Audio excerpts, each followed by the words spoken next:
Joining us right now on the line is Mike Bedenbaugh, author of Reviving Our Republic, 95 Theses for the Future of America. He's a Navy veteran. I wonder if we have anything to talk about. And historic preservationist. Thank you so much for joining us, Mike. How have you been, my friend? And are you staying hydrated? Yes, I am. I'm doing great, Patty. How are you? Oh, fascism is exhausting. So cheers, my friend. Yes, it is. Yes. The vigilance. We must be vigilant. Yes. For a yes. republic to work. Absolutely. Okay, let's start with what I think is right now one of the most important things for people to be aware of, to understand how much this president is putting men and women in danger. I mean, putting human beings, putting the planet in danger. I mean, there's so many levels of stupidity. It's so deeply dumb what this president is doing. So talk to us about your thoughts in regards to the USS Abraham Lincoln and the fact that they have not had the opportunity to take care of, like to be at all treated as though they're not just service members, but human beings. So I come at this with the perspective of being in the Navy. The Lincoln is a Nimitz-class aircraft carrier. And when I was in the Navy in the 1980s, our ship, the USS South Carolina, escorted the Nimitz for 9-month cruise. We were out in the Mediterranean stopping and everything. And I never will forget the work that everybody did and the teamwork we felt. And all I could do was feel for these poor sailors who obviously understands that their chain of command above the captain and admirals over the fleet care nothing about them except using them as tools for their machismo, testosterone-filled agenda of being the toughest guy on the block. I mean, for Donald Trump, who got out of military service, had never even a sense that he owed this country anything for military service, saying just off the cuff they should be out there longer. It was so insulting. And that was insane. Yeah, it was insane. And how this man is allowed the room to say these horrible things. But this is not a surprise. Remember when they were talking about McCain and he said, no offense, but I like people that weren't captured. That showed everything. Remember that? That's what I'm saying. Was absolutely absurd. And now our men and women who were dedicated, and listen, I've heard, of course, the herd of folks who follow whatever he says and justifies it, says, that's the Navy, they need to be tough. Let me tell you something. When I was on the Nimitz, I actually drove it. I steered it for a while during flight ops in the Eastern Med, and a tiny little steering wheel. This huge thing with 6,000 people had a tiny little helm. And wow, the number of people, our ship had 600 people on it, 600 foot long, and it had displaced 10,000 tons. We had 600 people. The Nimitz had 6,000. It was a city. And the thing I realized was how impersonal it was, except for in your berthing area, because it was so big. And just the thought of the struggles these people are going through with lack of food.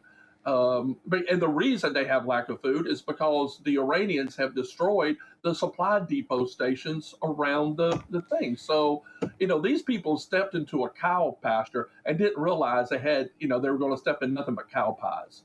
And that's, a little South Carolina country reference. But we know cow poop. We live near Wisconsin. What are you talking about? There you go. But it's horrific. I remember just a quick little story. We were over there during, if anybody remembers, the TWA plane that was hijacked in 1985. It was 85.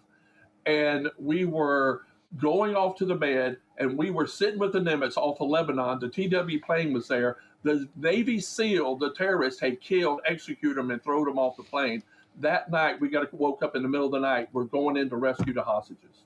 And this thing just it was secret up until 20 years ago, and we can talk about it now. And the Nimitz and all of us were lined up, and we were headed in. I was at the helm. I could see the lights of Lebanon, of Beirut getting closer. And I had never felt the sense of mission. Everybody, people on that ship, you dislike, you didn't get along with people. Everybody were brothers that night. Yeah. And we were headed in to do our job. And then the Delta Force got stranded in Malta, and we had to call it off. And the next day, that's when all the hostages were scattered because they saw us coming in. But my point is, when you have a sense of purposeful mission, that's what the commander-in-chief owes the people in uniform willing to put their life on the line. And I felt it then. I felt how powerful it was. And we had good food on that ship, too. I mean, I could order eggs with ham and mushrooms. It was wonderful. They took care of us. They're not taking care of these people because of the pride of one egocentric administration that just wants to be the tough guy, and we're suffering for it. I have thought that ever since the night. I mean, even before this, right? As you mentioned, when his reaction or his comments about John McCain and what he has been reported to have said about the military, that they're suckers and losers and all these things, whether or not they were drafted or lost their lives. The other thing is that when he attacked, when we invaded, Guatemala. Oh, no, sorry, not Guatemala. I'm just my brain. Venezuela. When he invaded Venezuela and was so cavalier about it, and I guess a lot of the conversation is whether or not he thought that Iran was going to be basically the same kind of action. But that night that he took a break from a fundraiser at Mar-a-Lago, and in the middle of the night made the announcement that we had invaded Iran and said that men and women were going to die in service to our country, and was once again more cavalier about it. Didn't, as you mentioned, give us a clear plan or even like just some sort of explanation. And this entire time has just been like, they won't negotiate with us. We're close to a negotiation. We're going to blow them up. We're going to wipe them off the planet. We're going to destroy their civilization. It has been just this whiplash of emotions, of information. It's wild. Well, what it reminded me of was when I was in Russia, in Soviet Union, in 1990. When I went over there and lived there for a summer, I was learning Russian. And this was when Gorbachev was still in power. I was expecting Gorbachev to be overthrown. I figured the military would overthrow him because of Glasnost, what he was trying to do. I missed it by a year. But when I was there, the Russian people loved having me in the room. They were just so eager to open up over what they knew was a wrong government. That is where we were with Iran during the Obama administration, trying to work with them. If you remember, and everybody needs to go back and look at Rick Steves' visit to Iran. He did a special where he sat with people in their homes. He ate with them. Yeah. He talked to students. And these people were eager to have Americans be their heroes. If we would have had the same strategy with Iran, like we did the Soviet Union, containment, but work progressively and communicate our values without attacking them, Iran's government would have been overthrown ultimately. And it would have washed away ultimately. Might have taken 10 more years. We have now set it back 2 generations. You do not get bare people, minimum.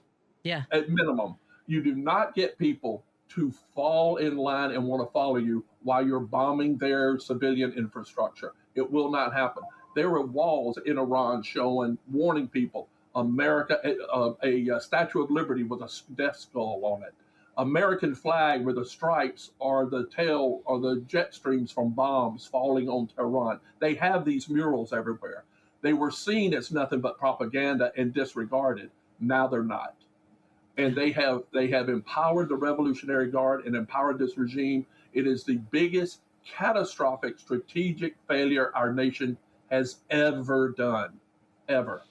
And we're going to pay the price for it for generations. I want those words to rest with folks. Ever. The worst strategic decisions ever. And ever. I know that because, people get radicalized. If my child is slaughtered in their classroom by bombs, and then people lie and say that it was our own government, say that it was a fault, like that we had they were saying first that Iran had stolen those, was it Tomahawks, or they had, it was one of our bombs, one of our whatever missiles. I'm sure I'm using the language incorrectly, because I'm speaking from a place as a mother. If my child is killed, bombed into eternity by another government, the only thing I want for the rest of my life is to destroy that government. Oh, absolutely. The problem was it was old intel that did used to be a military base. And I think 10 years ago it was closed and turned over to a school. So, and I'm not sure if that timeline is right, but I know they used the old intel and just went for it. Yep. But they don't care. No. We've so demonized Islam in this state and turning it, what communist was in the 1950s. And using communist again. It's communism now, apparently, because they don't even know what it means and what politics are. They don't. Yeah, I'm sorry, go ahead. Right. They're resurrecting that back again. But the fact they're using Islam and Muslims as another demon that we need to be afraid of and demonizing these people. People have to realize this is a 5,000-year-old civilization. These people understand negotiation and how to play chess and how to negotiate in a marketplace. And to say that we're going to destroy that civilization, Rome couldn't destroy that civilization. Alexander the Great might have burned Persepolis, but that nation came back strong. Iran is a great power in the sense of they know how to survive whatever happens to them, and we have handed them more power, the radical level of the part, more power than they ever would have had if we just would have treated them civilly, with respect, but with determination to help them get to the side to be allies. And they could have been if we just would have allowed it. See, folks, this is why historians like me, Mike Bedenbaugh, and myself like having these conversations because it's, what do they say? It's a little bit like wrestling with a pig in the mud. After a while, you realize the pig likes it. Yeah. Exactly. I really enjoyed watching you laugh. By the way, I mean, bring it. It is insane to me, and it also, there's so many things that when you talk, I wouldn't know necessarily the specifics of what happened to the hijacking of TWO led to it. I know more or less, the things that have reverberate throughout history. Like even when we talk about the mass immigration of people coming from Latin America to the United States, whether it is climate or corporations buying up land, making it hard for people to be able to prosper in their own countries, right? We have Dole. Yeah. I'm sorry, go ahead. No, I'm sorry. I was just going to add the ghost of the Dulles brothers and the CIA intervention with the United Fruit Company is reverberating in that peasant class and has so disenfranchised the indigenous people. Yes. My wife is at school teaching them as English as a second language in the elementary school here in Newberry County. She retired this year. Many of these children still speak Mam, which was the Mayan indigenous language. Mm-hmm. Yeah. And they're treated like dirt. These poor children come over here, and the biggest thing they have to teach them is when they go to the restroom, they have to flush the toilet paper because there they had no plumbing. They put it in a trash can. Yep. So the trash cans are filled with soiled toilet paper that they have to teach them. Yeah. So this is all of these things reverberate from a past that happens. And until we learn to connect 20, 30 years ago, we'll never fix now. And what we're doing now will reverberate for the next 20, 30 years. Mm-hmm. And I fear if God is a just God, because what has happened in Gaza, you do not destroy the lives of 13-year-old boys while they're holding their dead sisters that got crushed by a building falling on them, take away everything they have, and think you're not going to create a nihilistic, reactionary, hate-filled grown man. They think they're going to get rid of Hamas. They've just set the seed for 20-fold Hamases in 10 or 15 years. And it's something we have to reconcile with and realize we have a lot to face. And we have a lot to face here, which is why I wrote this book. And Reviving Our Republic. Reviving Our Republic, which has recently been updated with new writing on Iran and has a new cover. And also you have an app available for folks, yes? I am most excited about this. This is the most exciting thing. The app is Reviving Our Republic app. So what I realized in this day and age, that instead of trying to convince people to buy a book, put all the data into an app so that people can then click on the phone, click. And what it does an analyzing the news. And so if, say, Trump puts out a executive order, you could upload that executive order and it will rate it on a grade. Is it constitutional? Does it meet the standards of the Federalist Papers. What would Washington say based on his farewell address at what is being done, and what in the 95 Thesis, the 40 policy points, will repair whatever either damage or disagree with? And it gives us a rating score. So it will say, oh, this is 70%, 76% constitutional. Here's why. Here's where it disagrees, and you have it immediately. We're also uploading the back end of news stories every morning. Anybody that signs on will be able to get a push of 5 new things, state of the republic, and it'll take a news story and put it through the analyzing filter and say, is this making us better or worse? Excellent. So that's Reviving Our Republic app. Is that right? I'm looking for it right now in my app store. Well, it's not up yet. Oh, it well, then I can't find it. It's going to be up. All right.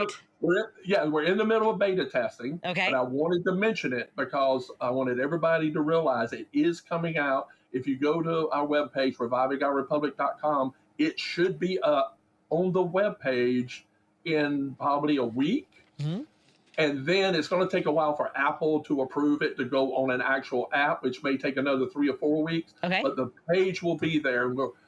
This is going to be good. This is going to be able to build communities that can organize around action to make us better. Excellent. That's revivingourrepublic.com. And if you're on that page, that means you'll get an update as well as when that app is available. But we would love to have you back to learn more and make sure that we're all able to download it when it's ready. Thank you so much, Mike Bedenbaugh. Again, revivingourrepublic.com. And we will talk to you very soon, my friend. Have a great evening. You too. Thank you, Patty. See you later.